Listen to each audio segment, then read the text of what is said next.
Well, folks, lest we remember on this blessed Remembrance Day the many wrestlers who have been released to the fields of Flanders on the wrestling world. I know it happened as we were live last week on the show, the Shoot Brothers podcast. We were breaking the news live as it was coming in. Wow. Yeah, a bunch of people getting released and some hot names, some names not so hot. But, hey, maybe someone fucked up and there's no 30 days and someone's going to show up at Full Gear. And now, ladies and gentlemen, our 12-bell salute. Yeah, we won't do that. But, hey. Oh, we won't do that. Hey, okay, we won't do that. We don't have time for that. Mike, the Shoot Shepherd, that's you. Yes, Cam Thunder Osborne, that's you. That's me, baby. And like you said, Shoot Brothers episode 156. Hot off of, what is this? The fourth releasing. I've lost count now, but maybe the fourth or fifth in these chunks. Yeah, I mean, at least during the whole pandemic era, it seems like. Yeah, and coming off the hot heels of that, that all happened. But hey, folks, we got a great show besides the sad stuff coming up. Not only do we have our normal wrestling week, we have AEW's Full Gear. God, Mike, doesn't it feel like All Out was just a couple weeks ago? And the hype has not died truly ever since CM Punk made it to us on August 20th. The hype has not died ever since then. Yeah, they've just been riding the waves, the highs, and yeah, Full Gear's lined up to be another great show. Full Gear's lined up. Survivor Series is making its way down the line. We're still not done 2021, baby. And the shooties, if you want to talk about ending of the year, of course, there's still a lot of matches, a lot of pay-per-view, these kind of two big pay-per-views could have some shooties implications. Yeah, and I mean, now the shooties, they have become the December pay-per-view because there is no TLC this year. They're having that New Year's Day pay-per-view or whatever. Oh, yeah, I forgot about that. Yeah, New Year's Day. The shooties. Yeah. Shooties now December belongs to the December shooties. belongs to the shooties, baby. Let's get into the show. Let's kick off the show the way that we always do, which is by crowning a brand new Tweet of the Week champion. It's the Tweet of the Week. It's the Tweet of the Week. Tweet of the Week, like you said, Mike, coming hot off of this little chunk of releases. This Tweet of the Week champion has to go to brand new, first-time Tweet of the Week champion, Frankie Monet. Frankie Monet, classic, one of these performers that I don't know what to call anymore. I guess as long as the handle is called it, that's what you're going to be called. Frankie Monet reached out to the rest of her following the day that it happened, a few hours later, and she sent out a photo. Lose your job, play Monopoly. And by the looks of it, she's about to lose Monopoly. Also, I can only assume she's sitting there with John Moe and Little Presley, and they're about to life after WWE. Yeah, Monopoly. Hey, classic. So why not? Why not? Frankie Monet. Until you decide to be called something else, you are the brand new Tweet of the Week champion. Yeah, I think it's something Valkyrie. I think that's what she used to be. Okay. Yeah. I didn't know that, but we will cross that bridge when we get there. Congratulations. Let's get into the show then, shall we? God, so we were recording when these releases were happening. And one thing, whenever these releases happen, they always seem to happen with people who were on television like the fucking day before. Yeah, a lot of right, them. a lot of these sorts of things. So let's climb over to our main roster action. Let's start talking about some WWE, and more importantly, let's start talking about some SmackDown Live. Okay, folks, it's Friday night. It's time for SmackDown Live. It used to be on Tuesday, but then I think it was on Friday before, though. No, wait, we used to film it on a Thursday and then release it. It's just SmackDown Live. SmackDown. Is the SmackDown trying to build their side towards the Survivor Series thing? You know, are we going to get Roman, Big E? Are we going to get Usos and whoever the fuck's the champions over on the other brand? Who will the WWE Women's Tag Team Champions face? We don't know. But Mike, you were the one who noticed on last week's show that Roman Reigns was not in attendance last Friday, which is super rare. He has been on a tear for these last, 450 days or something. But, just 2 weeks before Survivor Series, Roman Reigns kicks off this week's episode of SmackDown, of course, with his special counsel, Paul Heyman, and the rest of the Usos are there. And I'm very glad Roman Reigns does come out. Let us know he was taking a vacation. So, thank you. Yeah, continuity. He works hard. Hardest working man in the business. Yeah.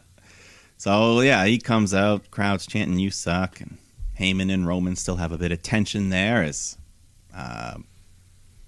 he's just kind of forcing Paul to tell him about what happened last week. The Usos lost to the New Days, and Reigns asked them how they're going to fix this problem. And that's when King Woods and Kofi come out. And they're like, hey, I think the king is supposed to sit at the head of the table. So, anyways, insults back and forth. Xavier challenges Jimmy, where the loser must acknowledge the winner. You must bend the knee. So that'll happen later. Yeah, we must bend the knee. There's some kind. Yeah, it's all king jokes, guys. We've done this before. We know how the whole king monarchy. The jokes are there. I wonder if they kind of have like a stash of King of the Ring jokes.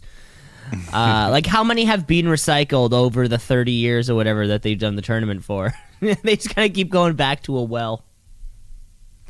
Well, this is what Xavier wanted, so hopefully he's working on stuff. This is what we wanted too. Yeah. Naomi takes on Shayna Baszler, and they got some time. They got to have a nice match. Excuse me. Baszler, she hit a big suplex on the floor, but then Naomi hits the Heat Seeker, one of MJF's moves there. MJF's moves. MJF's moves. Yeah, that's tough to say. That is tough to say. But that looked cool. So they're going back and forth for a while. Baszler locks in the Kirifuda clutch, but Naomi counters into a pin, gets a 3. So a nice big win there. But then Sonya Deville comes out and says, Naomi, right before the pin, you grabbed the rope, meaning there should have been a rope break, so that shouldn't count. I must restart the match. Everyone boos. And then Baszler just jumps in, locks in that Kirifuda clutch. Naomi passes out to lose the match. But once again, just clear abuse of power by Sonya Deville. And this story is really over these past few weeks. Talking about Shooties, best TV storyline. I don't know. Who knows when the payoff could be? But hey, these are always things you got to talk about. Something that just exists on television, and it's very, very good. Who killed Roman Reigns? Classic example. What's in the cage? Another classic. But it's nice to have a story, not about the title. It's not about anybody else. And one thing, I think this is fun. This is a women's feud that doesn't involve one of the 4 horsewomen. I can't think the last time we got a 7+ minute match between 2 women who weren't Sasha, Bayley, Becky, or Charlotte. And I think that's a fucking win-win. Yeah. Or just leading, we need that singles match to cap it off. Naomi and Sonya. Who knows? Instead, who knows when it'll happen? They'll probably get released on Christmas Eve. That's gulp. Another coming soon video for Xia Li. Hopefully very soon. But, and then there was also a brief interview with Ridge Holland, who I'd already forgot was drafted to SmackDown. Yeah, I forgot that he is British. Yeah, him and Tim Thatcher flip-flopped. Yeah, Tim. They switched. I swear they switched things. We haven't seen the Thatch Man in weeks, months. Oh my god. Since 2.0 came around, is Thatch Man even in there? Let's get him. Let's go over to AEW. Let's get him over there. Ciampa kind of left him in the dust. Oh, damn it, Ciampa. Then we go backstage for an interview with Shotzi. And she's angry. She said she's had enough. Sasha Banks, I'm going to run over you and anyone else in my way. I don't need a tank to do it. So we're getting a more angry heel type Shotzi here. She's not fucking around. Yeah, okay. No more tanks. No more Is she tanks. going to howl still? Maybe no more howling. I don't know. Well, howling's pretty heel. But people love to do it. Ow, ow, ow. Oh, yeah, you can't do anything that the crowd would easy yeah, you know what I'm saying. Yeah, you can't do anything the crowd would want to do. Yeah, are there too many baby faces on right now? I guess if Naomi's baby face, Bianca Belair's baby face. Yeah. Okay. Well, as long as Shotzi's getting, as long as she's on TV, that's fine with me. Yeah, as long as she's doing something crazy. Yeah. Then we get Angel Garza, Humberto Carrillo, who are now known as Los Lotharios. So we got an official team name. Taking on Cesaro Mansoor. Just the hodgepodge team of the week. But, I mean. So how can we give Angel Garza and Humberto Carrillo a name after like 2 weeks? But we still, how many people can we still not give a name to? We see like Rhea Ripley and Ash, they still don't have a name. Yeah. How many tags have we had that just don't have names? Yeah, I don't know. I don't know why. But either way, you got four good wrestlers still in the ring here, so the match was decent. Eventually, Humberto, Angel, they hit their tag team finisher, the Center de la Cia, something like that. They get the win. Yeah, we're doing a whole new thing now, right? They're together. So this is kind of like what did we call them before? The Vagabonds. It's kind of like they're kind of like mini Vagabonds, I guess, but with no Vega and no Andrade for Carrillo. Yeah. Well, we eventually got him. Eventually. But then we get Drew McIntyre, open challenge. That gets answered by Ricochet. And yeah, Drew just tosses Ricochet all over the ring, and he's jumping, bouncing, real good for him. Ricochet has a little comeback. He goes for the moonsault, but Drew hits him midair with a Claymore. Sweet little spot there. And that gives Drew the win. Mr. Main Event, Ricochet.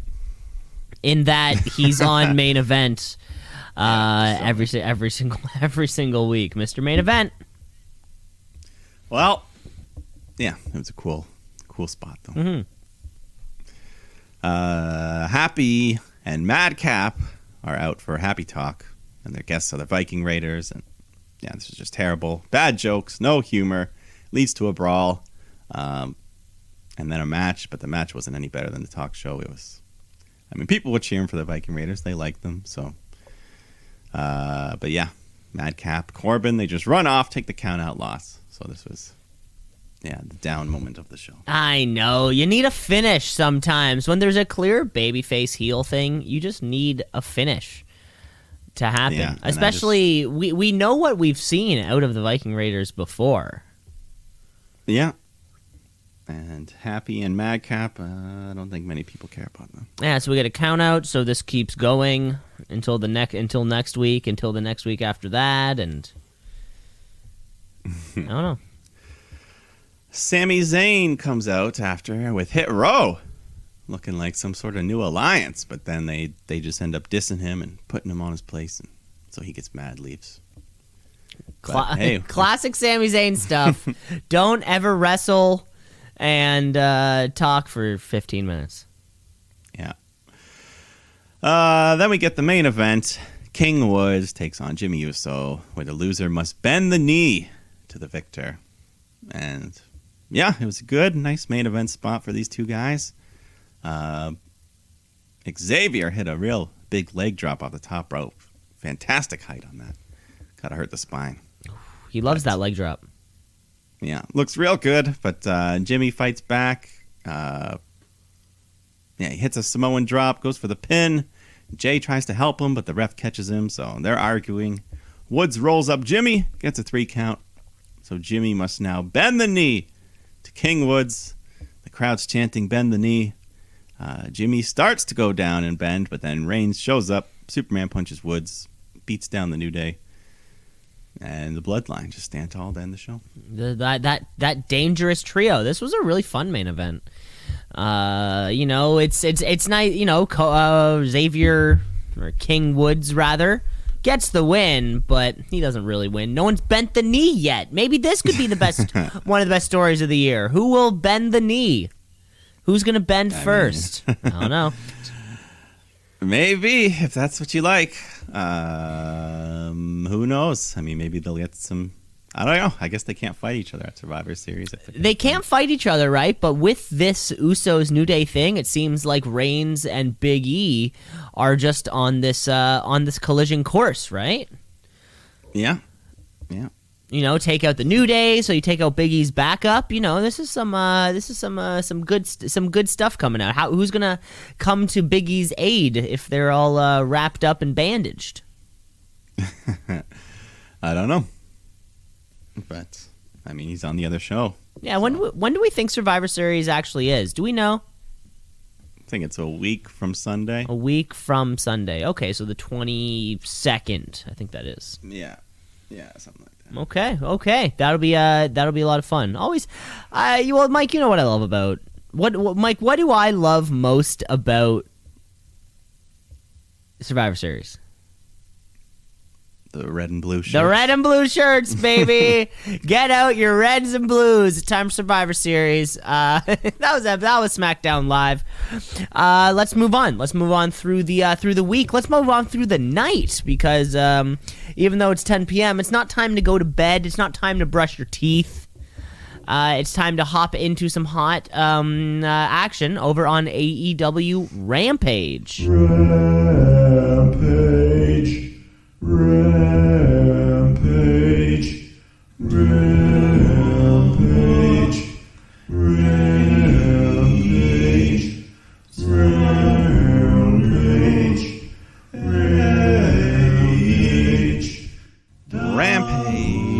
And starting off.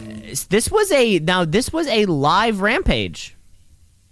Oh yeah, I can't. I don't really pay attention. Yeah, neither can I. You sort of catch it once, and I just make note of whatever the hell's happening. Yeah. Well, starting off with a great match as always with Bryan Danielson, American Dragon, taking on Anthony Bowens. So you had Max Caster doing his diss rap at Bryan, and then we get a good match. Nice spotlight for Bowens. Big opportunity. But he's not afraid to fight dirty, though. He's got Caster interfering when the ref's not looking. So Bryan has to take him out. And then he focuses on Bowens, just starts stomping the shit out of his head, applies the label lock, and then gets the submission win. Now, is this the first time we've seen that label lock? Yeah, I think it's the first time he's won with it. I think, and like you've commented before, he's winning matches every single week with something different. I think this was the first time we saw this submission. Yeah, he just reminded everyone, hey, I still got it. Still got it. It's just one of the many tricks up my sleeve. One of the dozens and dozens of tricks up his sleeve. Yeah, this was the first. I think this was one of Bryan Danielson's first matches in AEW where I've seen a real skill level between him and his opponent. Or if they've always been kind of like Omega, I was like, ooh, who could win this one? Suzuki, you're like, ooh, who's gonna win this one? But he looked pretty dominant in this matchup. Yeah. But, yeah, still a good showing for Mr. Bowens. Very much so. Very much so. Then we have CM Punk coming out to call out Eddie Kingston's for their face-to-face. So Eddie's music hits, but he doesn't come out right away. So Punk just starts slagging him, and that causes Eddie to come storming out wearing his street clothes. He's got his big work boots on and shit. Timberlands? Timberlands, yeah. So he starts talking tough to Punk, and Punk's still hung up. He wants him to apologize for interrupting. And Kingston's just like, oh, big deal. I'm not apologizing for that shit. Who knew CM Punk was such a stickler for manners? I know. I didn't know the M stood for manners. Yeah. So anyways, he's like, back in Ring of Honor, man, guys like you, guys like Samoa Joe, you inspired me. And I believe Joe still works for WWE, so that's a name drop there. Did he say Joe or Samoa Joe? I think he said Samoa Joe. Well, you're allowed to. No, it's not like they have. No, you're allowed to. It's just normally they don't mention people by name. But, yeah, they really don't. Anyways, yeah, he's not happy. He's not. Punk says, "Hey, man, you're the one who fell short of the person we thought you could be, and after losing to Bryan Danielson, you blame me because you're a bum." Then Eddie's all like, "Oh yeah, what a bum main event, Full Gear, in the only professional wrestling company in the world. So nobody wants you here, Punk. Never wanted you here. The whole locker room's afraid to say it, but not me. So get out." And finally, we get around to the challenge to a match at Full Gear. The Punk's like, maybe Elevation or Dark. Maybe that's more your speed. So Eddie's just like, "Fight me!" So Punk says, "Fight all right, me." see you on the... No, he didn't say fight me. He said it a bunch of times. He said, "Fight me. Fight me. Fight me. Fight me. I don't care where you have. Fight me. Fight me." Oh, my God. Over and over. So Punk's like, all right, I'll do it. 13th, Full Gear. Eddie says, yeah, and after I beat you up, do me a favor and quit again and don't come back for 7 years. So that causes Punk to hit him with a big stiff headbutt. And then just a brawl until, they get broken up. God, where has Eddie Kingston been all my life? You know, like, this has been a whirlwind of a year for Eddie Kingston. Yeah, like, he's main evented Full Gear. He's had main event championship brawls against, some of the biggest names on the planet. Where has he been? Wasn't he just a babyface like 2 weeks ago? This guy can fucking turn it on and off and just... Yeah, he can just make an entire story built around how much he had to get through and family, and then that's all. That's all. I mean, he is just something else. This guy. You know. Yeah, doesn't matter where he's been because he's found his home. Oh my God! He's got to be one of the most over dudes at every one of these live shows. Of course, Bryan Danielson gets his yes chance. Of course, Punk gets his fucking cheers or whatever. But Eddie Kingston is so goddamn over. Yeah, I love him, and we'll see. We'll talk about that match at the end. Yeah. But in the meantime, we've got the Bunny taking on Red Velvet. First round TBS title match. One funny thing. I don't know if he's done this before, but ring announcer Justin Roberts, when they're coming to the ring, he's like approaching the ring, whatever. But this time, Red Velvet, she comes sprinting down for her entrance, and he's like, running to the ring, Red Velvet. So, no, I didn't notice that. I never noticed that. But yeah, just a quick little match. They fight to the floor. Bunny hits Velvet with a curb stomp onto the steel steps. And yeah, they just go back and forth a bit. Eventually, Red Velvet takes over, hits the SOS, which she calls the Velvet Slice. And that gives her the win to advance to the quarterfinals to face Jade Cargill. In the quarterfinals, God, is this bracket? How is this bracket huge? I have no clue what this looks like right now. But I'm pretty sure that this is not culminating. This is not culminating at Full Gear. No, definitely not. Okay, it might take till January when the switch happens to TBS. Oh, January 5th. That's what I'm saying. Maybe that is the night. Maybe that could be opening night on TBS. That makes sense. Yeah, because this whole first round, all the winners advanced to face 4 women who got a bye in the first round. So now it's like the actual first round of 16 or something. Right. 8.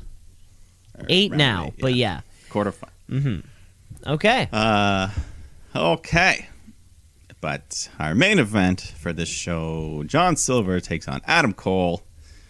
And yeah, just got a good amount of time here. Got to be probably the biggest singles match for Silver in his AEW career here. I'm trying to think of a bigger one. I do remember him getting some kind of a big opportunity once. Maybe a TNT title match? Something like that, yeah. Yeah. Either way, crowd's loving him. They're chanting Budge at Adam Cole, which I guess, wasn't this something that was revealed to be an idea of... Yeah, this was a joke or something. Or on BTE or something? Yeah, because, how did it start? I don't know. They've been going at it at BTE. I kind of go in and out. But anyways, I know John Silver's trying to do Budge instead of Boom. Okay. Yeah, the crowd was chanting Budge. There was Yeah, all this funny stuff going on. Uh-huh. But Silver, he's got to deal with those young bucks causing trouble at ringside. But Johnny Hungy, he's still getting lots of moves in. He goes on a roll, makes a pin on Cole, but the Bucks put his foot on the rope to break it up. So the Dark Order come out to even the odds. So the ref gets distracted by all this. Cole goes for a low blow, but Silver catches it perfectly with his hands. Then he kicks Cole in the balls, hits a beautiful spinning Liger bomb, but Cole kicks out at 2.9. Everyone bid hard on that one. But yeah, they start chanting, "This is awesome," and it all comes to a close when Cole hits a massive super kick and then the boom to get the hard-fought victory. Is that what we're calling the last shot now? Yeah, the boom. The boom. Boom. Yeah. It's all about the boom. Isn't it? It's funny that John Silver has become the biggest singles. I would say he is. I would call him the biggest singles guy in BTE. Sorry, wow. Yeah. Not being the elite. Yeah, like in the whole of Dark Order. It's funny that this kind of mostly comedy character. Like you said, it was the TNT match that I was thinking of, the TNT Championship match, and then this one. He gets put into those situations where he overperforms often. Yeah, he delivered. Yeah. He's got those real explosive energy kind of bits, right? It'd be great to see him eventually, get those singles wins or, start making a difference, doing something meaningful. Yeah, I mean, eventually, Dark Order is going to capture some gold. Whether it's tag or singles, someone's going to. They're going to have to, yeah. They're going to have to do something. They're going to have to do something. Because they're just kind of like 8 people seemingly hodgepodge together. Yeah, some of them wear masks, some of them don't. Yeah, now Alan Angels doesn't wear a mask at all. Yeah, he's flip-flopping. I didn't know you were allowed to do that. If you're not a lucha, you can just. I guess if you're not in an official thing or whatever. That was all. That was all of Rampage. Hey, the live show really makes a difference. You feel that energy there. Yeah, it was fun. Yeah, it was fun. Let's. Was there any wrestling action on the weekend? Anything fun that needs to be discussed through Saturday and Sunday? Not that I'm aware of. No. Yeah, not that I'm aware of either. So let's cruise on through the weekend. You're done. You're back at work. The start of the work week, you kind of come in, drink some coffee, check your emails. What else do you do when you get back at work? You ask people how their weekend was. Maybe you have to water the plant on your desk. Yeah. What else? Well, eventually, at the end of the day, you're going to watch Monday Night Raw. Let's get raw.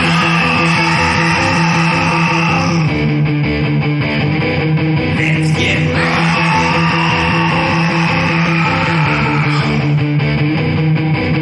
I was really hoping I was going to get something there, but I was hoping. I don't know. I was hoping for something.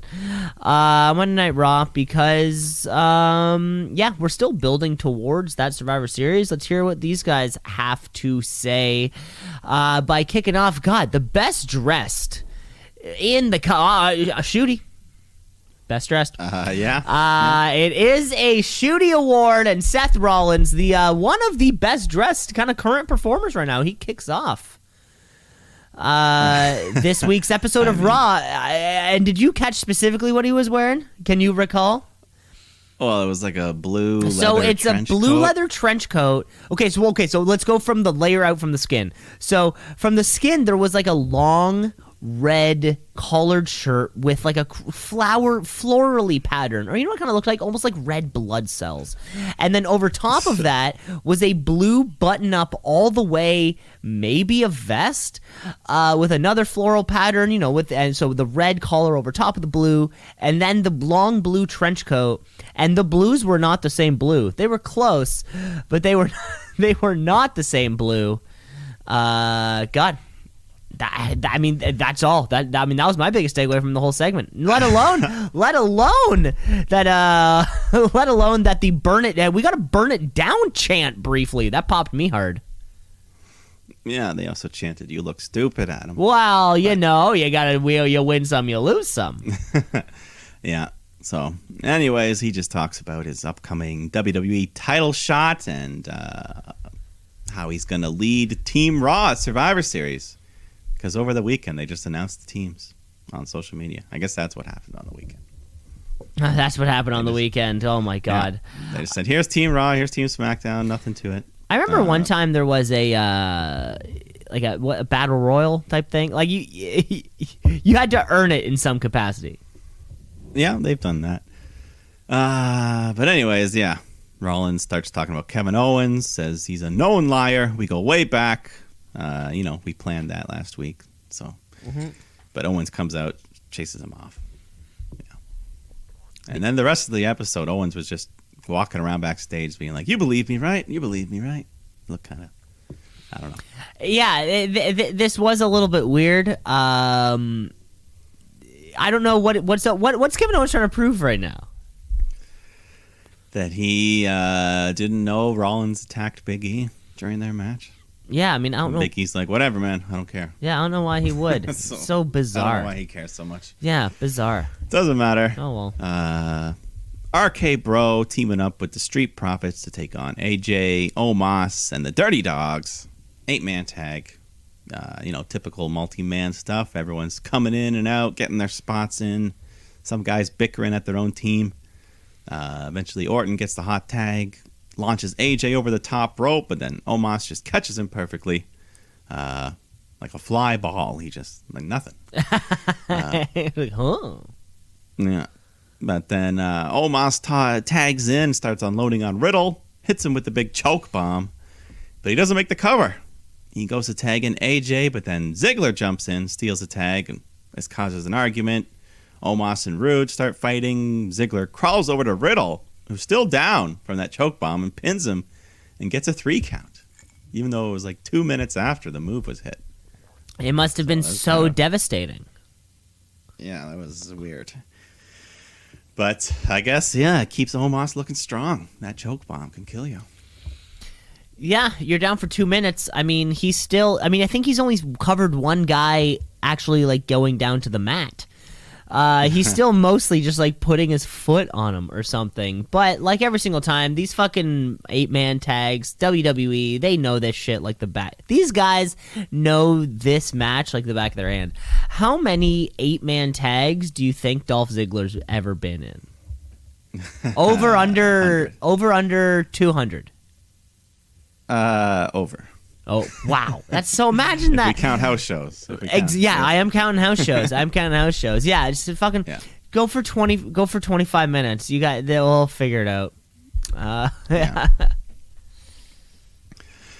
Then Adam Pearce comes out to the ring getting lots of boos. So his heel turn's happening fast. Well, I feel like his heel turn, the Sonya Deville's heel turn, they're kind of hand in hand. He's like, he doesn't want to be that guy. So what Sonya Deville is. Yeah.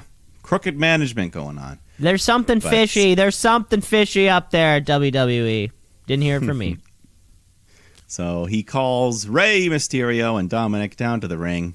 Talks about Survivor Series. And the teams were announced and they're both on the team. But he feels like he made a huge mistake when selecting Team Raw. Because every member of Team Raw is a former world champion except for you, Dominic. And that's an issue. You got a ton of potential, but I want Team Raw to win.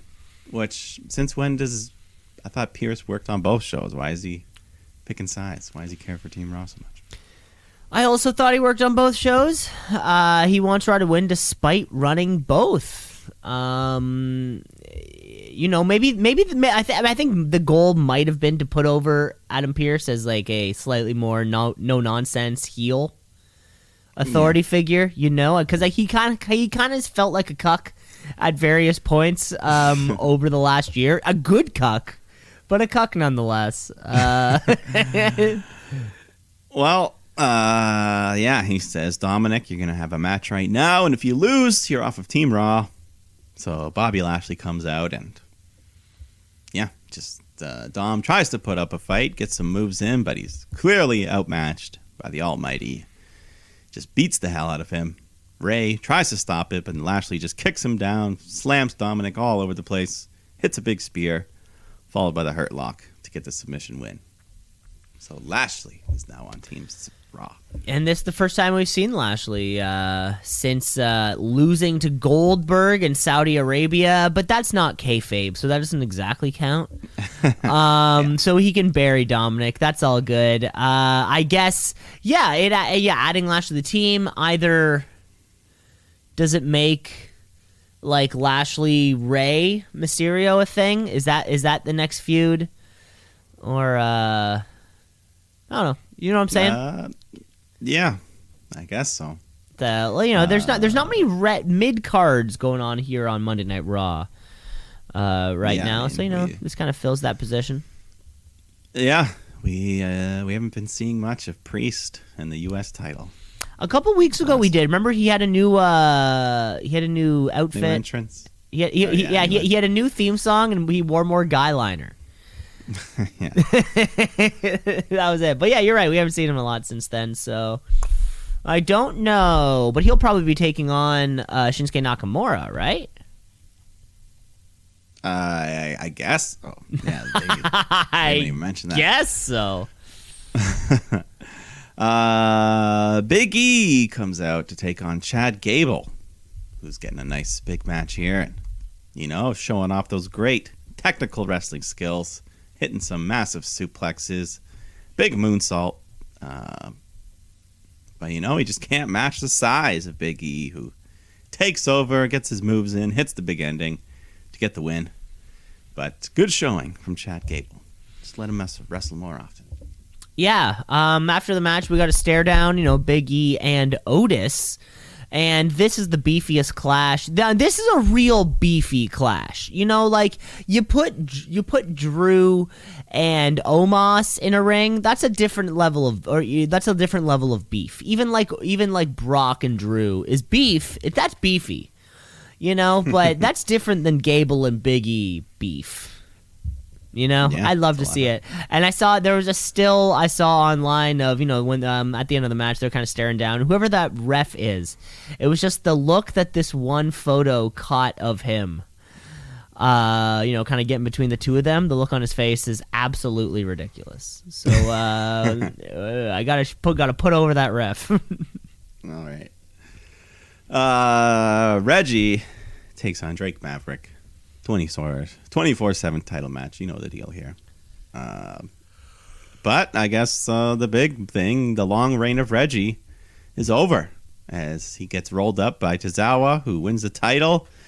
But then Corey Graves rolls up Tozawa to win the title. And then Byron Saxton rolls him up to win the championship. So passing it around, Drake Maverick rolls him up, gets the 3, and then Reggie hits the plancha to get the 3, win back his title, flip away like nothing even happened. But I guess. Yeah, exactly. Hey. See, the worst part about the 24/7 title is that every single time it accomplishes nothing. If in the end the same person leaves with the title, then essentially nothing happened, right? It's like nothing more than could have been done like backstage. Well, I mean, now Byron Saxton can add something to his trophy collection at home. Oh yeah, do you think? Wow, Dad, you were the 24/7 champion, Dad. Do you think when you get the title, when if you win the Money in the Bank, the WWE will send you a nice official Money in the Bank, like congratulations. And it actually, when you open it up, it's like Vince's voice saying congratulations. But do you think if you win the 24/7 title once, do you get it? Do you think?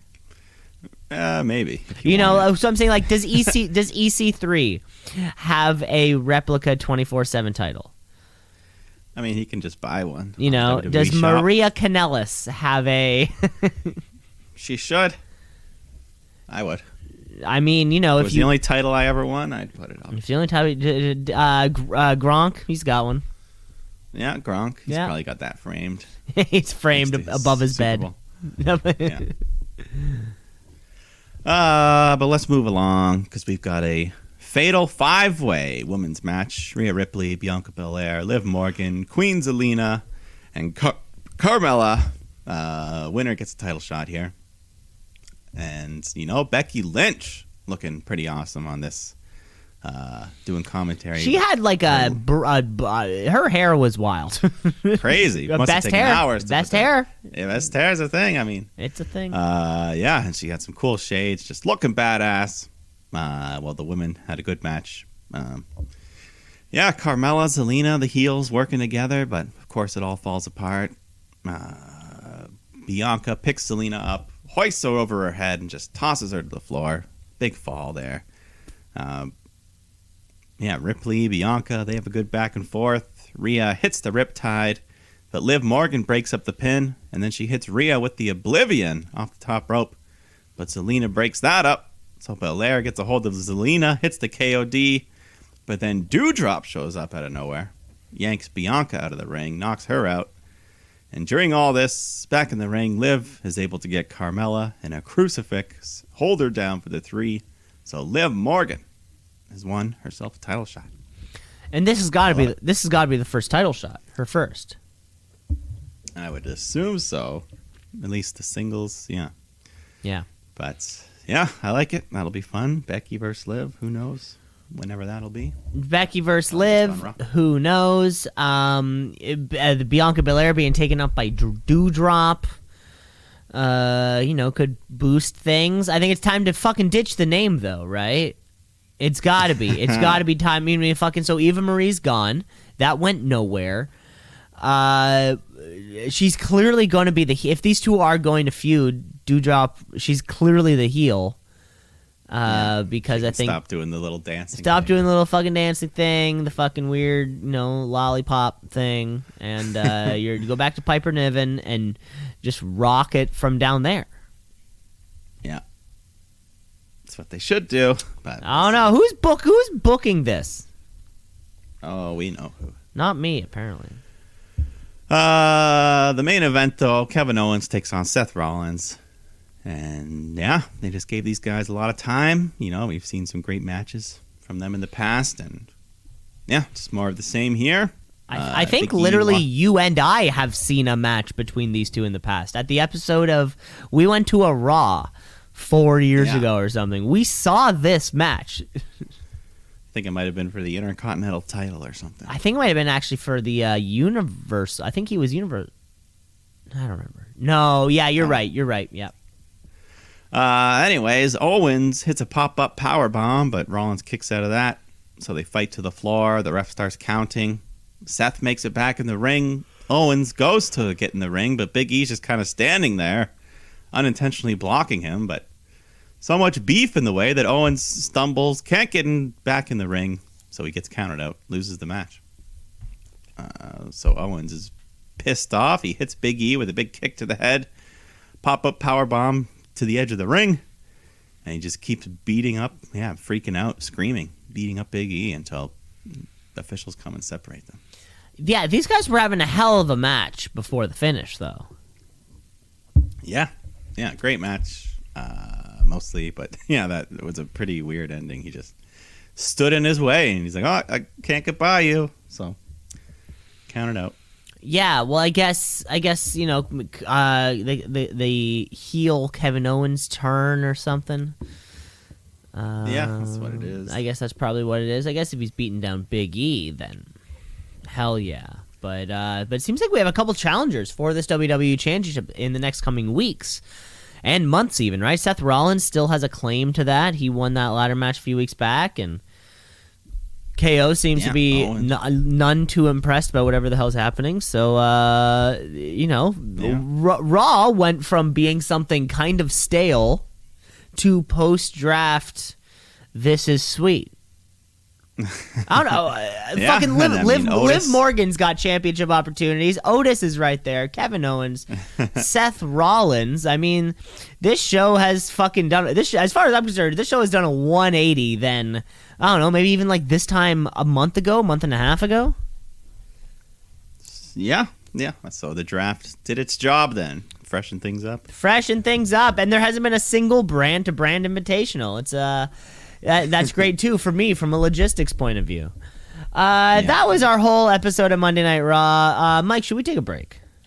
Yeah, let's take the break. We're going to take the break, and we're going to come back with some great NXT action, Dynamite, and of course, we got to talk about what Full Gear will look like, so stick around. Let's shoot, yeah, let's shoot, yeah, let's shoot, brother, brother, yeah, let's shoot, yeah, let's shoot, yeah, let's shoot, brother, brother, yeah. Back here with part 2 of the podcast, folks. Thank you for sticking out through the break there. Gosh, wrestling, am I right? Yeah. I got nothing. I was hoping something would get to me. Let's move across through the show. Let's move to a brand new brand that's been there the whole time. They may have changed the seating arrangements, the pews. They may have added a couple more colors, but it's still the same brand that you and I know and love. We're talking about NXT. NXT, what does it mean? I don't know, but it's some good wrestling. So NXT, watch and see. Gotta tap out a count out of 1, 2, 3. So the crowd is so lit up. Everything's so bright during NXT now. It feels so welcoming and inviting. Like, hey, you belong here too. That's one thing I like about NXT 2.0. Yeah, come on in. Come on in, exactly. Now, after you told me the other week about the conspiracy to boo MSK, I did my own little independent research and kind of learned a little bit. So, on this particular episode of NXT, my eyes were open for that girl. I was trying to see if I could see her, see if she's going to get called out, see what's happening. No spotting. I did not spot. I forget her name. Izzy. I did not spot her this week, but next week I'll be paying attention. Just so you know, Mike, I'll kind of keep an eye on, making sure we know her whereabouts. Yeah, or her parents. We got to Google them now. But let's start off with some 6-woman tag team action here. You got Toxic Attraction, the 3-piece, taking on Io Shirai and Team KC. And, just a fun, fast-paced 6-person match. Crowd's hot for Io, but almost equally as loud for Mandy. Getting lots of vocal support here. As she should. Yep. She's our new champion. Yeah, I mean, Toxic Attraction, they've gotten over as an act, so I like it. And of course, you had Casey Catanzaro just doing her big flips, jumps, diving to the floor. And speaking of the crowd, there's this one, she wasn't Izzy, but there's this little girl. I think she goes to a lot of the shows, and she just spends like the whole match just screaming, high-pitched squealing at everything. Is that her? Just throughout. Oh my god! Izzy, yeah, there's this girl that's just you'll hear it. Everything. You'll hear it, especially right before a spot is about to happen, or when they're kind of leading into it, so no one's saying anything, and all you hear is it's a cackle. Yeah, this little kid. Jesus Christ. Wailing.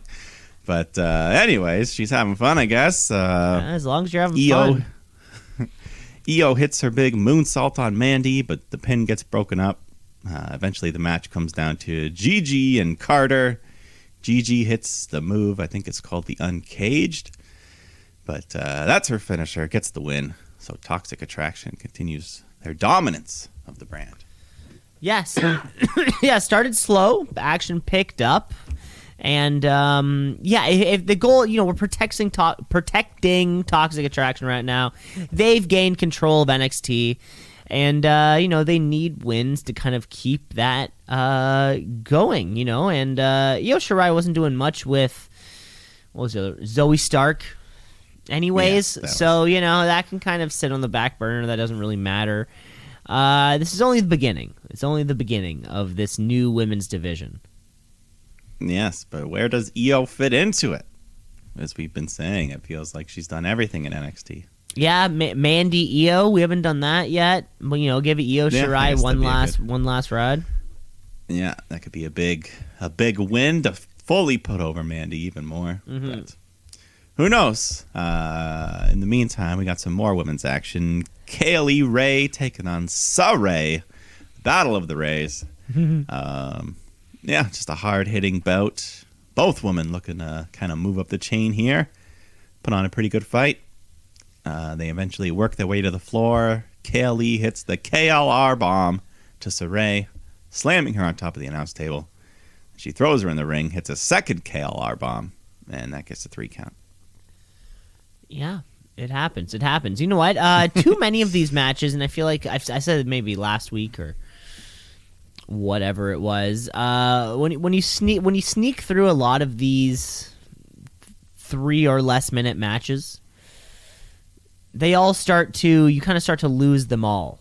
You know, it's like, oh, why we could let's get rid of that one and then make this other one a bit longer.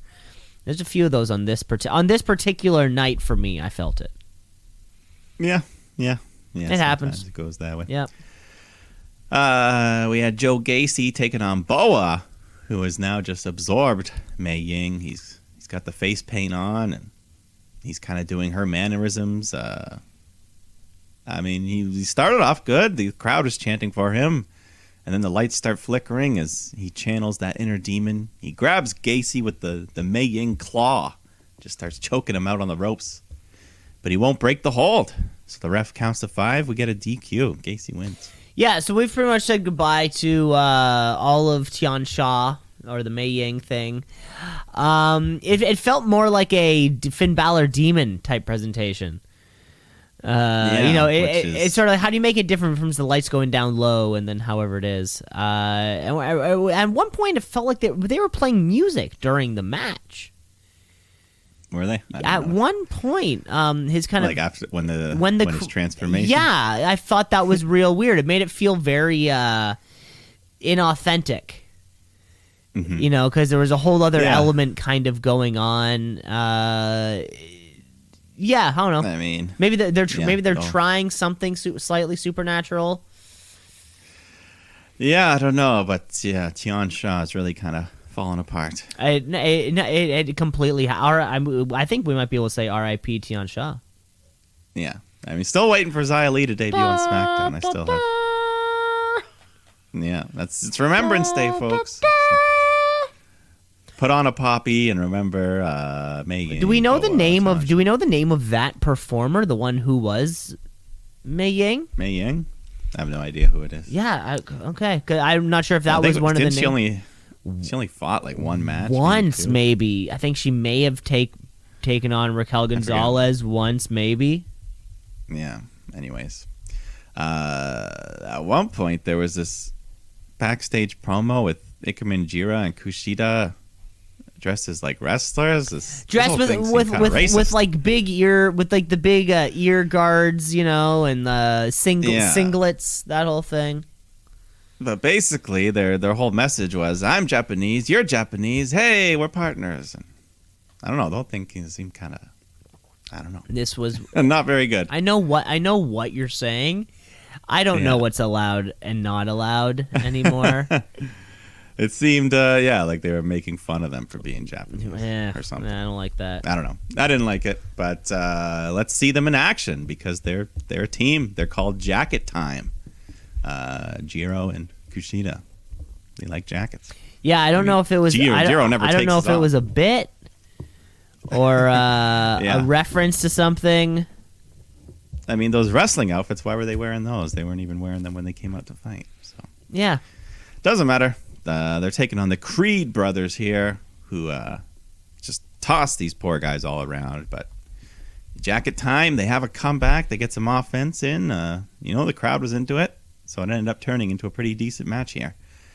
But eventually that Julius Creed gets a hold of Jiro, hits a massive gut-wrench powerbomb to get the win. And, afterwards Odyssey Jones runs in to attack Roddy because he's still mad that he can't fight for that cruiserweight title. Which is a weird thing to be mad about. That's kind of like that would be kind of like me yelling at like a minor hockey league game and being like, "This is bullshit. I should be able to play against the 9-year-olds. This is bullshit." Yeah. Like I feel like Odyssey Jones should have more like bigger, higher goals. But whatever. Whatever. It seems. Yeah.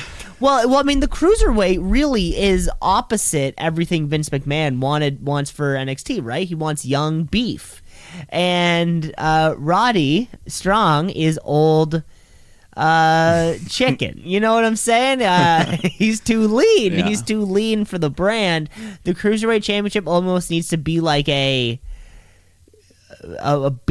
big beef championship. You know, the NXT beefy championship, where it's only the beefy boys get to compete for it. You know, kind of like an opposite. It's an opposite cruiserweight. Yeah, you have to be over 250. You have to be over 300 pounds or something. Hey, I'm calling it. I'm calling it. If that happens, you owe me a steak. Hey, I'm fine. I'm just waiting for Roddy and Kyle to get out of NXT. Yeah. We're gonna have the full reunion, which we'll get a slight tease of later. Mm-hmm. But former women's champion Raquel Gonzalez pulls up, driving through the parking lot all the way to the ring once again on her motorcycle. But she's not happy. Cuts a promo about Mandy Rose holding her title, and tonight she's here to call out Dakota Kai. So Kai comes out and says, "Haha, felt good to hit you with that shovel, didn't it?" Ha ha. But then Dakota gets jumped from behind by Cora Jade. They brawl, officials break it up, and then Raquel gets in Jade's face and says, "Hey, you want a piece of her, I get it, but she's mine first." Because we're getting Raquel Gonzalez, Dakota Kai. Yeah. I mean, the first round was pretty good. Maybe this time Dakota can get the win. Now, am I crazy, or did I see something to do with an advertisement for the next NXT event, the next culminate? I'm not going to call it a pay-per-view. I'm going to call it a culminating event. Well, they did call it a pay-per-view. They did? They did not call it it was not called a takeover. It was simply NXT War Games, Sunday, December 5th. And it did say, and it's on the bottom of the screen. It said pay-per-view. It did say pay-per-view. Okay, because I wasn't sure if I dreamt that or something. Yeah, so we are getting War Games. There is a place to go. You know, you need direction. It's like studying for a test. I'm not going to study trigonometry if it's a biology test. Yeah. The next day. Yeah. So I mean, they got a month to book that. Mm-hmm. It'll be a very, very, very different War Games than we're used to. I mean, Roddy's strong. Roddy Strong can keep his streak alive, have Diamond Mine in a match. Yeah, the women's side is going to look incredibly different. But Raquel Gonzalez, Dakota Kai leading teams of their own, not too far off. Yeah. So War Games, we'll get there. But before that, we got Cameron Grimes taking on Ru Feng, who's don't know this guy, but he's quite the big fella, very tall. Well, at least compared to Grimes, but that only gets you so far. Meanwhile, Grimy, he's going to the moon, baby. So hits that cave-in stomp, gets a pretty dominant victory here. But then afterwards, Duke Hudson comes out and talks about, how'd you beat me, Grimes? I don't know. Doesn't matter. Crowd showing him no respect, giving him the what treatment. So Hudson challenges Grimes to a poker showdown in the ring, and Grimes accepts. Yeah, Cameron Grimes is too charismatic. He's truly too charismatic to be a heel on. As soon as those what chants start, it's just, what else are you gonna do? What else are you gonna do? Everyone loves him too much, which could maybe it's gonna be hard to work against that. Yeah, and whatever the hell this poker showdown, he's gonna sit in the ring and play poker. Hopefully, or is he gonna be like World Poker Tour? That would be a lot of fun. It gets the camera coming down from over top. Yeah. The little percentages in the bottom corner. Yeah, maybe they'll go all the way with it. That would be a lot of fun. Then we get Solo Sikoa taking on Grayson Waller and LA Knight, triple threat match. But Waller and Knight kind of team up, being the heels, ganging up on Solo, who had the crowd behind him pretty good, cheering for him. And Yeah, he blocks an attempt at a double suplex, turns it into a double powerbomb, slamming both opponents at once. And soon after this, he hits Waller with a belly-to-belly suplex over the ropes, climbs to the top, hits the big Samoan splash onto Knight to get the win. And LA Knight took the pin on this one. God, if out of this kind of group of people who have probably fallen by the wayside with 2.0, we're talking Thatch, man.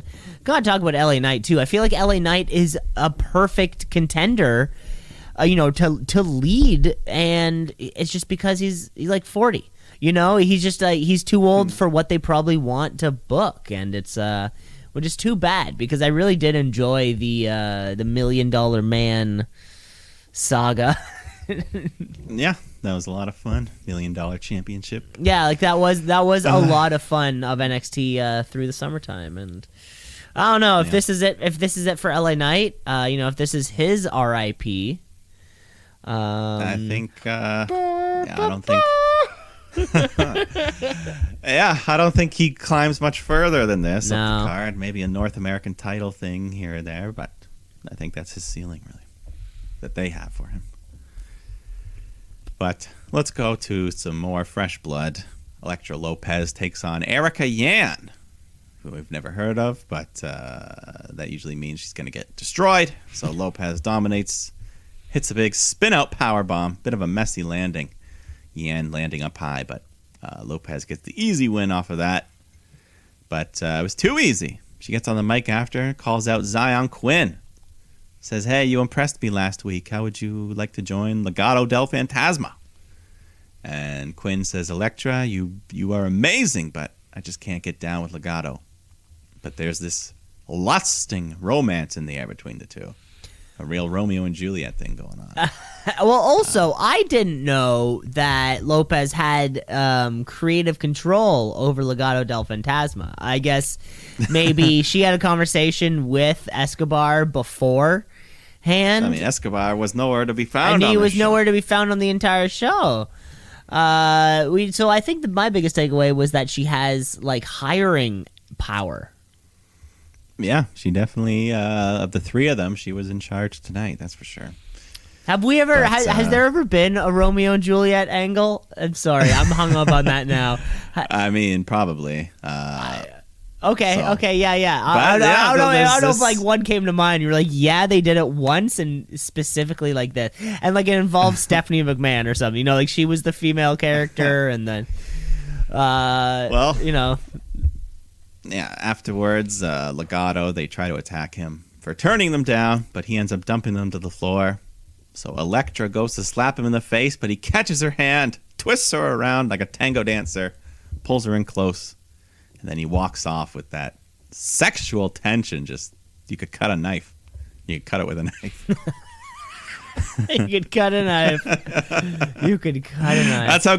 That's how strong this knife is. It cuts other knives. Wow. In my commercial. Yeah, fuck that. Yeah, you don't worry about cutting shoes and cans anymore.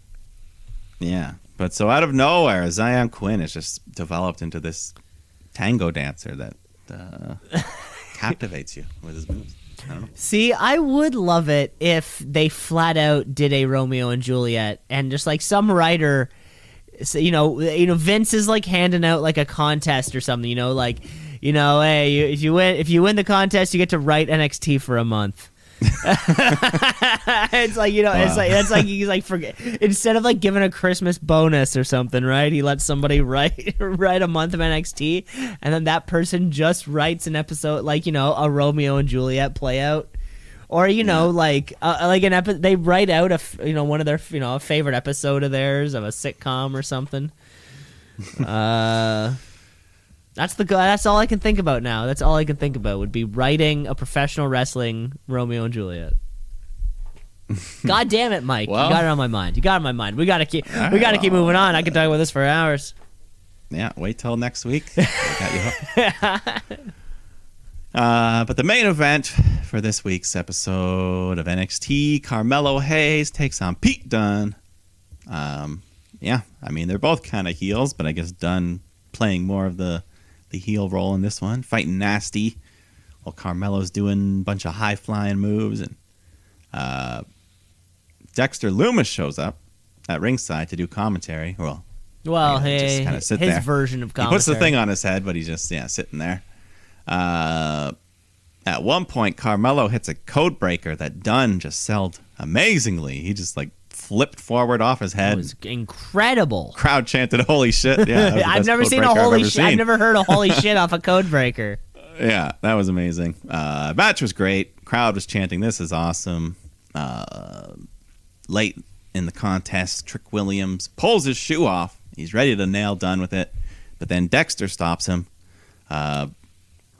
But as Dexter's standing there, someone's arm reaches out from under the other side of the ring and kind of pinches Carmelo on the leg, distracts him, allows Dunn to hit the bitter end, get the win. And he was all bloodied up, his mouth and his nose. I don't know. Yeah, what he happened, got it somewhere. I wasn't sure where. Yeah, stiff kick or something, but he got the win, and Johnny Gargano stands up, revealing that he was the man under the ring, dressed just like Dexter Loomis. Why is he dressed like Dexter Loomis? I guess he's just trying to be cool dad now. Yeah. Hey son, yeah. Yeah, this match was a lot of fun. Yeah, this was a great match between the two. But I feel bad for Carmelo Hayes losing. Isn't he the NXT champion right now? The North American champ? That's what I meant. Yeah. Yeah, he is. But I guess they still hold Pete Dunne in pretty high regard, so big win for him. But yeah, I don't know. Yeah. I don't know. It sucks when you have to lose immediately, right? But hey, I don't think we've seen Pete Dunne in a little while either. And while on the subject of not seeing in a little while, Timothy Thatcher, August 23rd, lost to Ridge Holland, and before that it was July 21st. So we've seen him fight twice in the last 5 months. Yes, 4 months. Twice since July 21st. Eek. Yeah, that's crazy. Eek. We miss you, Thatch. Yeah, we miss you, Thatch, man. Oh, we do.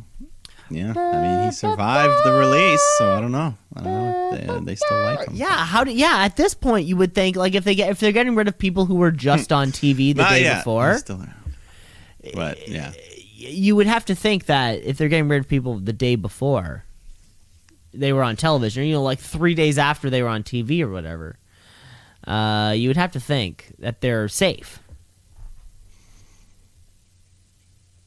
Not anymore. Nobody's safe. Nobody's safe. Well, that was episode of NXT. Let's move on through the show. Let's get to our final show of the week, leading into the big pay-per-view, leading into Full Gear this weekend. Let's get into some All Elite Wrestling Dynamite.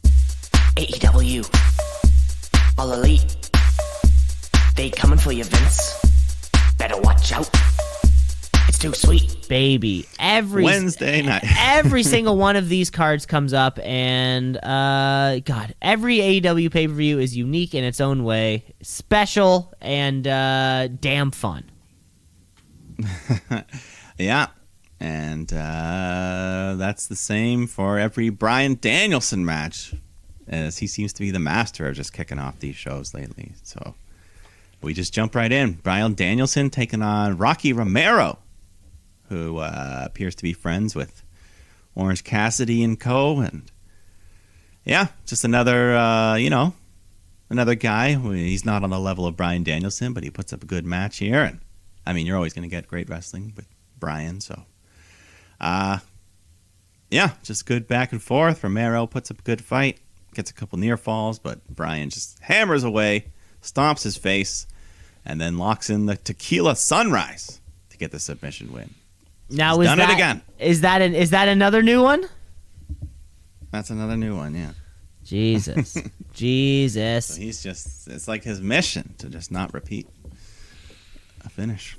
So Rocky Romero is a New Japan guy, right? Okay. He's over here. So I think this was a slight Forbidden Door type thing being opened.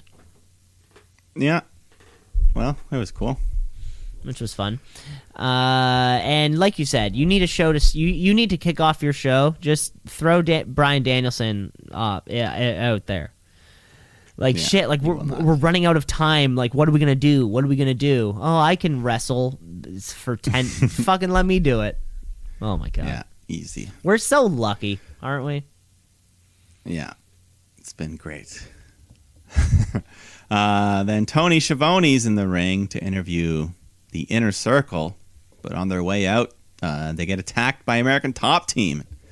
They've got weapons. They beat Inner Circle all around the ringside. They set up a table in the ring. Dan Lambert climbs up to the second rope. The rest of the Top Team, they pick up Jericho, place him on Lambert's shoulders, and he jumps, hits a power bomb to Jericho through the table. Man, big power bomb. That's a big that's a big, big power bomb. Professional wrestling maneuver. Yeah, I don't think he could have lifted him on his own, but good thing he had the help. Big power bomb, and then further insult. Lambert puts Jericho in his own move, the Walls of Jericho, as the America Top Team stand tall. Yeah, I guess that was pretty fun. I guess that was maybe pretty fun. I guess so because we're getting the big Minneapolis street fight. You know, we're getting the big kind of like no DQ, kind of let him go wild thing, which is always one of those matches where the heels can do real well, and then the babyface can come out on top. This was like the shortest version of this segment these guys have done. Every single Top Team Inner Circles segment is long, drawn out. Yeah, there wasn't much talking. They just got right into the fighting. But this whole, no Paige Van Zant because we didn't really get the female equivalent over on the. That's still a bummer to me. Yeah, hopefully she sticks around though, gets involved. And I wish find someone to fight. I wish even if someone like even if it's not a full Inner Circle member, a temporary like a Ruby Soho type, or you know what I'm saying? The way they've been booking it, they could even do Chris Jericho fighting her. She just gets sick. That would be sweet. Yeah, that would be sweet. And then who? A Jericho goes over. Maybe not. Maybe they cheat and Van Zant gets the win. Yeah, I'm surprised. But who knows? That isn't to say, hey, Minneapolis street fight, no DQs. That isn't to say that won't happen. Anything? Yeah, she could easily show up. Yeah. Just give out some kicks to the balls, things like that. Kicks to the balls. But then we go to 6-woman tag team action. Britt Baker, Rebel, Jamie Hayter taking on Ty Conti, Anna Jay, and Thunder Rosa. And the crowd was just super hot for Rosa. You had the dueling chants for her and Baker. Everyone's still waiting for that big rematch. But yeah, Rosa, she climbs to the top, hits a big crossbody to the floor on Jamie Hayter. Landed hard, looked like she just, all of her weight, crushing Hayter. I don't know. But then back in the ring, Ty, she's got Rebel set up for the DD Ty, but Baker sees her, but she does not intervene. She just let Ty hit it. So that gets the win for the babyface team. Babyface. This is a match. We'll talk about whatever's happening down here at Full Gear. We'll talk about that in a little bit. Yeah. Then let's talk about Jungle Boy taking on Anthony Bowens. Everyone's cheering for Jungle Boy as usual. He's doing his thing. Max Caster on the outside trying to interfere, so Jungle Boy just has enough, takes him out with a suicide dive. Then he goes back to Bowens, locks him in the snare trap, and gets a tap out for the win.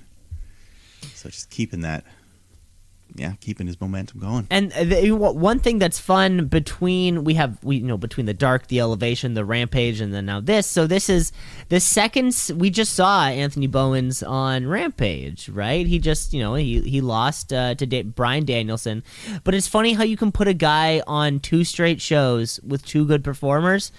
They lost both times, but they still did a great job. Wrestling's the only thing where it's like you lost, but it's like you did. You still had a good one, kid. It's nice to see Max Caster still not in the ring. I think he's maybe still a little too much heat on him, probably for those comments he made all that time back.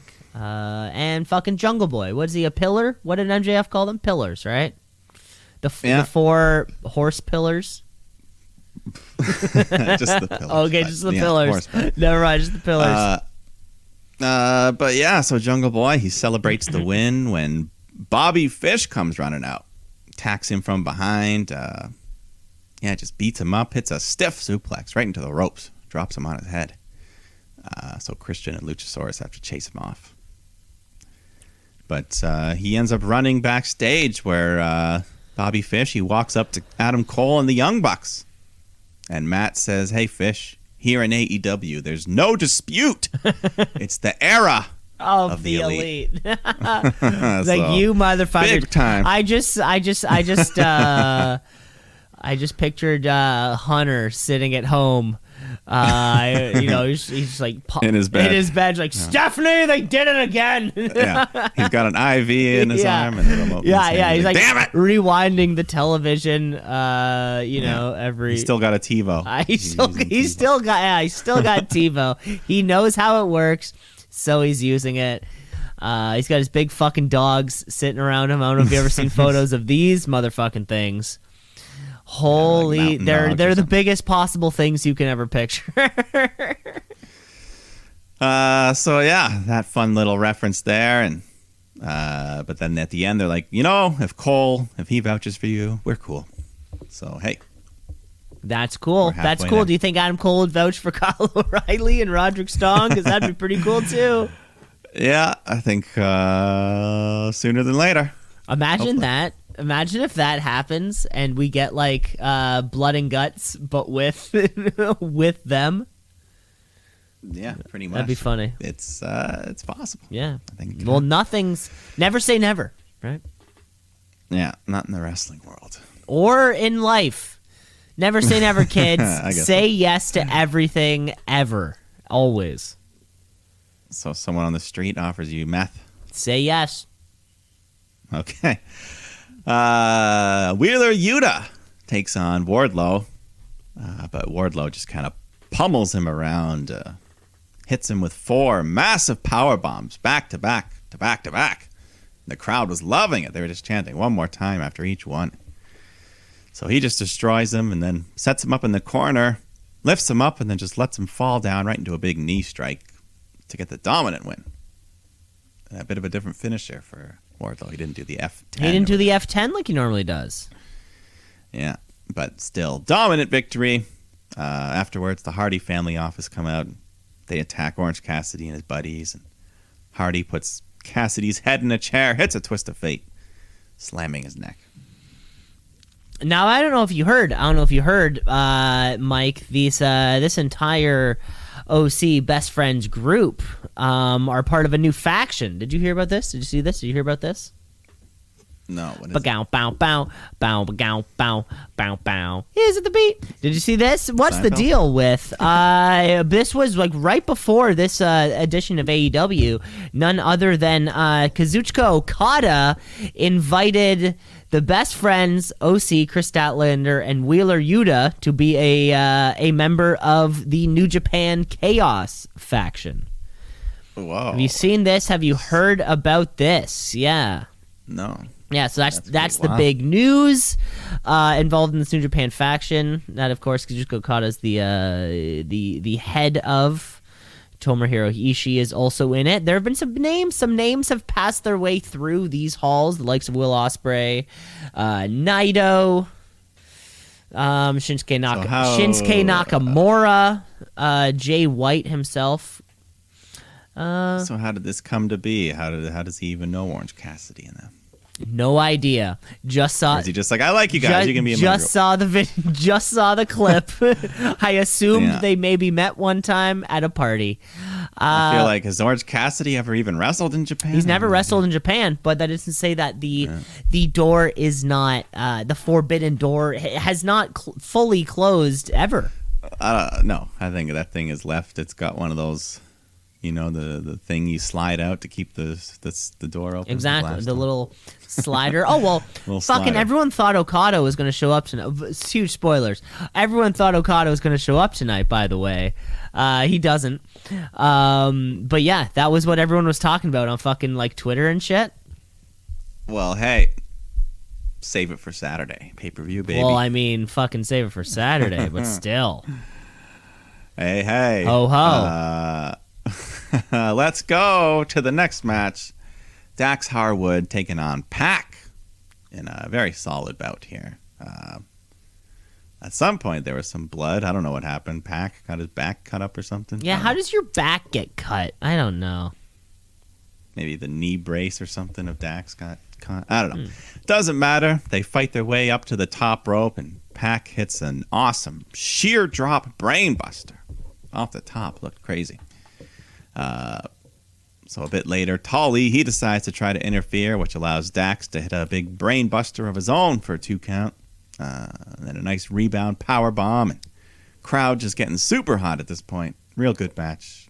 Eventually, Pac gets Harwood locked in the brutalizer, and Dax verbally submits. So Pac is your winner. What I've noticed, what I love about this, Pac, we've seen so much of him lately. And Yeah, that's after, sweet. like, breaks. Wasn't it so streaky for so long? And of course, like, it was good, and then maybe there was an injury, and then he was back, and then COVID, and he came back, and then, it's been so streaky. But it really feels like ever since him and Andrade were getting into it, before they had their Rampage match, maybe they had 2.5, 3 months now. This consistent Pac thing is really good. He's yet to have him and Bryan Danielson. They're two of these guys. They just, every single match is great and fun and cool. Yeah, pretty much. Mm-hmm.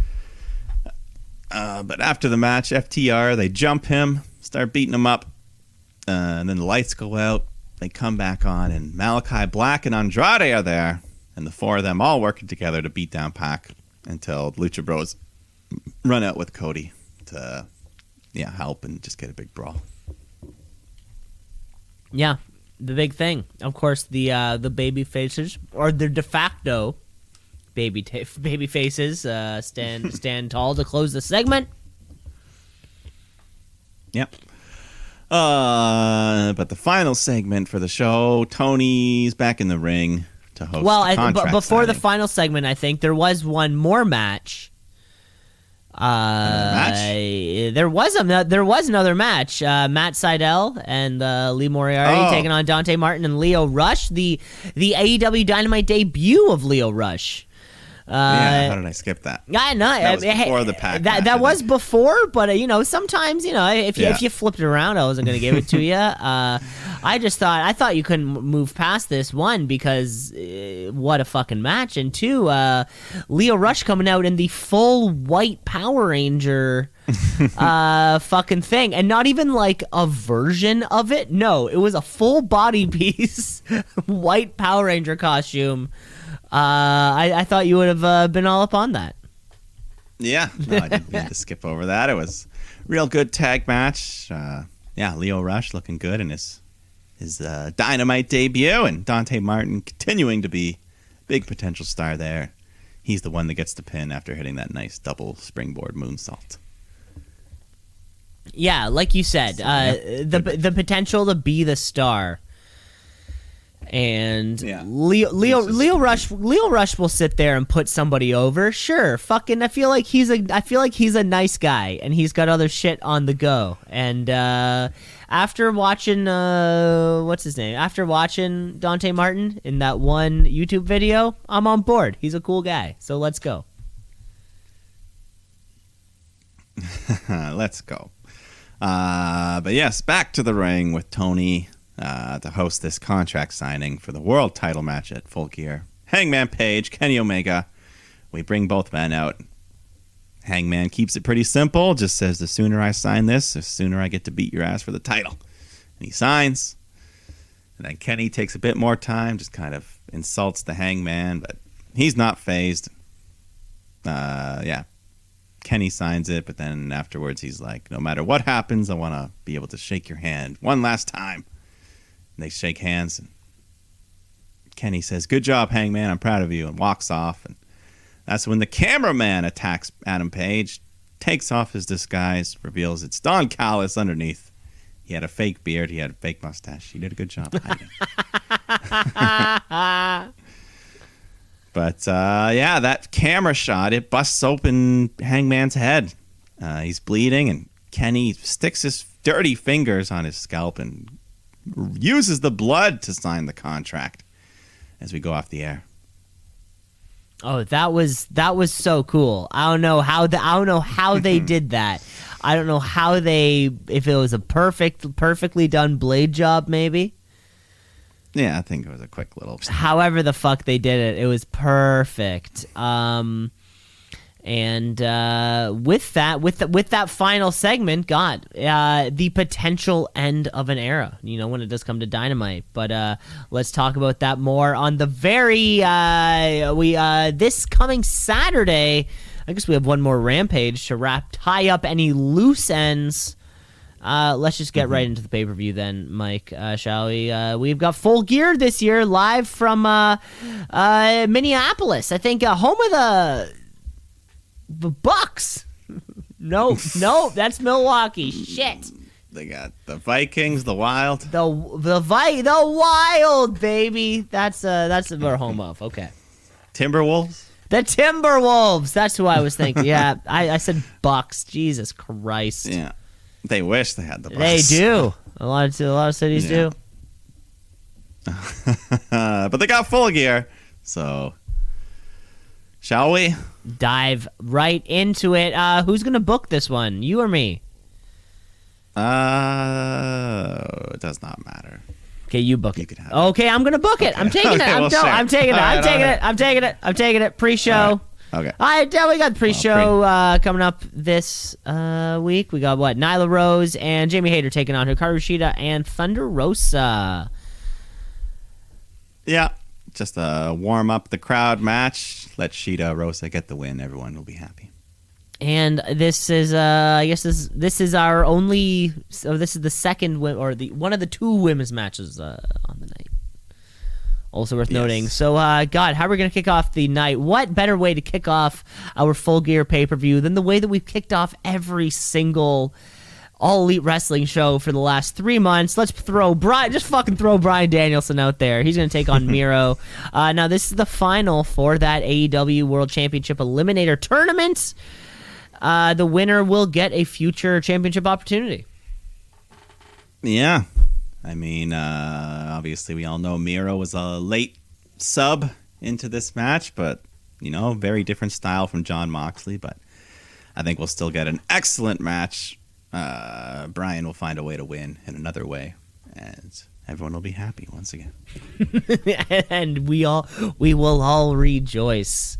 When Bryan Danielson, God, it seems like he's on a beeline for that AEW championship. That being said, in the past, these guys have given away championship opportunities. Tony Khan just gives away championship opportunities and people fall flat. So, everything in between. Yeah, it's happened, but either way, it'll be a great match. Either way, it'll be a great match. Let's move on to what will probably be another great match, because after weeks and weeks of the Super Click being arrogant, buying their Jordans, kissing each other on the smooching each other on the faces, they're taking on Christian Cage and Jurassic Express in a Falls Count Anywhere. Okay. Yeah, I didn't catch that during the show. But, that adds something to it. Someone will fall off the stage or through a table or something fun. There'll be something. I guess it lets it be a little more crazy. Yeah. I mean, we've already got a straight fight, but as long as you spread them out, don't book those two matches back to back, and we can have some fun. And who goes over? The Clicks, the Super Click? Give Adam Cole a big boom and a win. Why not? Yeah, I mean, it's his first pay-per-view match, so probably want to get him a big win there. Yeah. Yeah, maybe Bobby Fish makes an appearance to help out his brother. Ooh, that'd be fun. Coming up next, a match that I think we passed all the way through Dynamite without any promo towards this program. Maybe we'll see a little bit on Rampage. Darby Allin taking on MJF, both with Sting and Wardlow, presumably in their respective corners. Yeah, battle of the two pillars. Yeah, it really could go either way, with this one. It's hard to say. I mean, MJF's not adverse to cheating by any means necessary, so I'd give him the slight edge. And I feel like they built this one up a little too early. And then they ran out of steam, maybe, and then we had nothing more to talk about. But every Darby Allin match is exciting. Yeah. And MJF's a great performer. Either way, let's give it to MJF. I'd rather maybe he can get the win. Yeah, I mean, he seems to be, he's only lost once or been pinned once in singles action in his whole career. Or something. Yeah, so infrequently. God.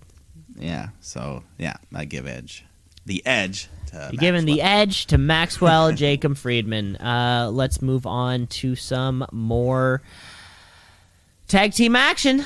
Let's get over to our actual AEW World Tag Team Champs, the Lucha Brothers. They're taking on FTR, the AAA Tag Team Champions. Although the AAA titles are not involved, I'm sure they'll come down to the ring with them dressed upon their waist. Yeah. They'll be there. This will be a great match. The clashing styles always work well together. The flips versus the fists. And this will just be a great tag match. Much like the styles clash, the clashing styles works every time. You're exactly right. I'm real excited to see what any Rey Fenix situation. I'm just excited to see it. Lucha Bros go over, and they can move on to something a little more exciting. Yeah, and FTR still have those other titles they can have. Yeah, play around. They can do whatever they do down there in Mexico. Let's get on to our next match, the Inner Circle. We know who they are: Jericho, Hager, Sammy Guevara, Santana Ortiz. They're taking on Okay, so I guess it's Men of the Year: Ethan Page, Scorpio Sky. We know what they look like. American Top Team: Junior Santos, Andre Arlovsky, and Dan Lambert in the Minneapolis Street Fight. Which is what? Is that that's a 5-on-5? Anything goes. Yeah, one pin secures the win. I'm sure it'll be lots of weapons. Jericho will blade, among others. There'll be lots of blood. Maybe even Dan Lambert will blade. I could see him stepping up to doing something like that. Yeah. Either way, he's going to take a big bump. He's going to take maybe a power bomb through a table. Jericho get his revenge.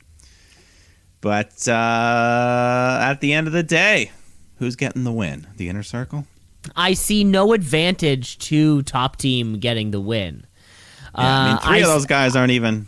Yeah, exactly. I see the only answer being Chris Jericho submitting Dan Lambert in the walls or something. I think that's the only. I think that's the only logic. Literally, no one else. If Top Team wins, it would make no sense, and I don't think. It would just flat out make no sense. But yeah, it is really exciting to see UFC people involved in. Hey, if you want to work a couple, if you're a UFC guy out there, you want to work a couple matches. You don't have to work a whole year of learn how to professional wrestle. Make a little bit of money, move on. Yeah. It is a lot of fun to see Junior Dos Santos, a former UFC heavyweight champion, just fucking make $50,000 and fucking walk away. You can do that. Yeah. It can be fun. Yeah, he's having a good time, and that's what the match will be. It'll be a good time. Talking about a good time, let's get that AEW World Women's Championship on the line. Let's have Dr. Britt Baker, DMD. She's got Rebel. She's got Jamie Hayter there in her corner, taking on Ty Conti, the unofficial member of the Dark Order. When are they going to make it legit? Don't know, but at least she's got Anna Jay hanging with her. So, but at the end of the day. She's not quite at Britt Baker's level, so don't see this title switching hands. No, not quite. Dr. Britt Baker needs that big feud to lose that belt, for sure. At this point, there's only 2 or 3 women in the company that would even be a realistic chance. Yeah, really. Well, and we'll wait to see when that happens. Yeah, but either way, should be a great. Ty's a good wrestler, so we'll have a fun match. Mm-hmm. Either way. Let's move on to something that's been building, something that is exciting, something that's one of those moments where you just say, never thought that would happen. CM Punk taking on Eddie Kingston. All Elite Wrestling pay-per-view action. Eddie Kingston demanded CM Punk to fight him. He's going to get it. Yeah, Punk demanded an apology. He didn't get it. So he wants satisfaction. But you know what? I could see this being CM Punk's first loss here in AEW. And my question would be, yes, when does CM Punk lose for the first time? And he came. We heard it on August 20th, 2021. We heard it out of his lips when he said, "I'm excited to work with all those young guys out there, all those young guys." And who's a younger man than Eddie Kingston, the 40-year-old? No, that's exactly it. Yeah, I think this is the place for CM Punk to lose. I mean, the win would mean so much more to Eddie than it would to CM Punk. Oh, this would be the biggest win. This could possibly be the biggest win of Eddie Kingston's career. If it were to win to CM Punk on a pay-per-view for a major wrestling promotion, this means this win for Eddie Kingston would mean way more than the win for CM Punk. So yeah, absolutely. So yeah. I go for Eddie on this one, and maybe that's something that causes Punk to snap after, kind of turn heel. He has been growing his facial hair out, and one thing this whole thing is kind of, he's just mad about, he wanted an apology because he interrupted him. Like, come on, get over it. That's some petty shit. That's some petty heel stuff. Exactly. Let's get to some our final. Got a lot of tag action, a lot of multi-man action on this night's card. We have Pac and Cody Rhodes taking on Malachi Black and Andrade El Idolo. Yeah, with Jose the assistant. Okay, as he's officially known. But yeah, I mean, should be fun tag match. We know all these guys. They're not like super linked together as like traditional tag teams, but they know what they're doing in the ring. Everyone, yeah. Mm-hmm. Cody will get booed. Everyone else will get cheered probably. And I don't know. At the end of the day, who eats the pin? That's the big question. That is the big question. Is it Cody? Because it shouldn't be anybody else. Yeah, I think that's what everyone wants, to see Malachi Black pin Cody one more time. That'd be good. And the Cody heel turn has to happen, right? I mean, and every single time Cody's in a big moment, you ask yourself, it's got to happen, right? And who knows? It's got to happen, right? Yeah, maybe Pac takes the pin and Cody's pissed off and he turns on Pac after. Something like that. You made me lose. You made me lose. Loof. Which means we're at our main event, something that fans all over the globe have been waiting years for. We have our AEW World Champion Kenny Omega taking on Adam Hangman Page. Yeah, former partners putting on one of the best matches in AEW history as a team. Now they try to do it in singles action. And, I don't know. This this could go either fucking way. This is a flip of a coin for me. Yeah, I mean, we talked about it. Kenny's real close to that 1 year mark, but Hangman Page, everything's been building to his big crowning moment, and I don't know. I don't think you need to delay it anymore.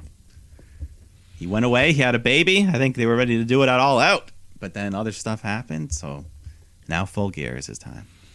Yeah, I think you're right. I think they were ready to do it at All Out, and and then kind of bring out Adam Cole, and Daniel Bryan makes a save. I could see how they would have booked that also.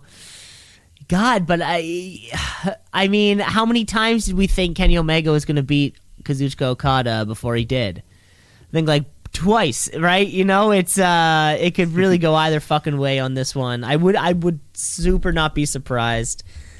But if I were to put money on it, I'd probably put money on Adam Page But it would be reluctantly.